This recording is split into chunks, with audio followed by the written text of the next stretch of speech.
అభ్యర్థిగా దీపక్ రెడ్డి పోటీ చేస్తున్నారు.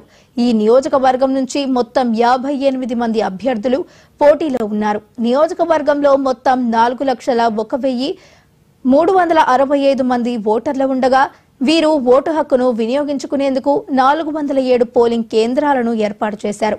ఇందులో 226 పోలింగ్ కేంద్రాలను సమస్యాత్మక కేంద్రాలుగా గుర్తించి పటిష్ట బందోబస్తును ఏర్పాటు చేశారు. ఓటు వేసేందుకు పోలింగ్ స్లిప్ కంపల్సరీ కాదు.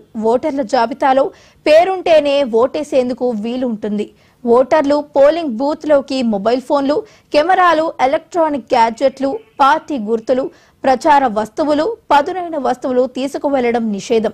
ఉదయం 7 గంటల నుంచి పోలింగ్ ప్రక్రియ ప్రారంభం కాగా ఓటు హక్కు వినియోగించుకునేందుకు ఓటర్లు పోలింగ్ కేంద్రాల వద్ద బారులు తీరారు.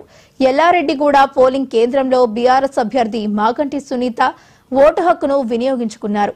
ఉదయాన్నే కుటుంబ సభ్యులతో కలిసి ఓటు హక్కును సునీత వినియోగించుకున్నారు. ప్రతి ఒక్కరు కూడా ఓటు హక్కును వినియోగించుకోవాలంటూ ఆమె కోరారు.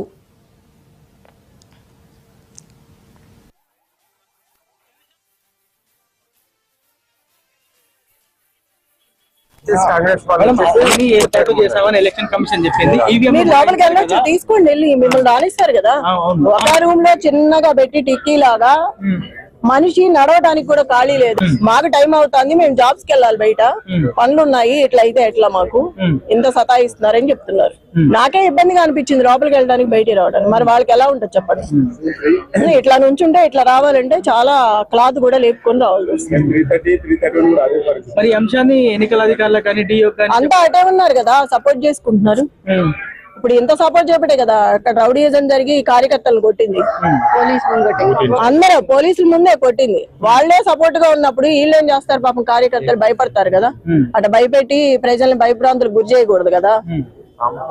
మేడం ఇంత జరుగుతుందని మీరే చెప్తున్నారు, అయినప్పటికీ కూడా ప్రజలందరికీ తెలుసు ఆల్రెడీ.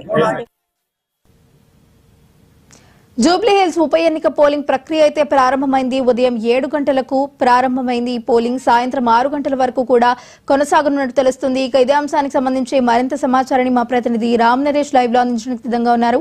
రామ్ నరేష్, చెప్పండి, ఇప్పటికే కూడా జూబ్లీహిల్స్ ఉప ఎన్నిక పోలింగ్ ప్రక్రియ అయితే ప్రారంభమైనట్టు తెలుస్తుంది. ఇప్పటి వరకు కూడా ఎంత శాతం